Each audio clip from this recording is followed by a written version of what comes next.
যখন দেখবেন চতুর্মুখী থেকে আপনার সমস্যা দেখা দিচ্ছে, আপনার মুসিবত এমনভাবে আসছে যে চতুর্মুখী থেকে আপনাকে ঘিরে ফেলছে, তখন এই কথাটাই ভাবুন যে আল্লাহ চাচ্ছেন যে আমি আল্লাহকে স্মরণ করি, আল্লাহর দিকে দৌড় লাগাই, আল্লাহর কাছে সাহায্য চাই। আল্লাহ আমাকে এই বিপদ আপদ মুসিবত থেকে উদ্ধার করার জন্য আমার আশেপাশে যারা ছিল, আমার সঙ্গসাথী যারা ছিল, আমার আত্মীয় স্বজন যারা ছিল, তাদেরকে দূরে সরিয়ে দিচ্ছেন, আমার দিক থেকে মুখ ফিরিয়ে দিচ্ছেন। এটা আল্লাহই করছেন।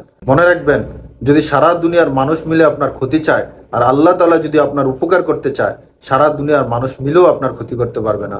আর যদি সারা দুনিয়ার মানুষ মিলে আপনার উপকার করতে চায় আর আল্লাহ যদি আপনার ক্ষতি করতে চায়, তাহলে সারা দুনিয়ার মানুষ মিলে আপনার উপকার করতে পারবে না। এজন্য ভাই, আপনার মুসিবত বিপদ আপদের সময় কে পাশে থাকলো না থাকলো সেটা দেখার বিষয় না, কোন আত্মীয় স্বজন শত্রুতে পরিণত হলো সেটাও দেখার বিষয় না। আপনি শুধু এটাই দেখুন আল্লাহ আপনার সাথে আছে কিনা, আপনি আল্লাহর দিকে দৌড় লাগাইতেছেন কিনা সেটা খেয়াল করুন। কারণ আল্লাহ চাচ্ছেন আল্লাহকে আপনি ডাকুন, আল্লাহকে আপনি স্মরণ করুন, আল্লাহর কাছে আপনি সাহায্য চান।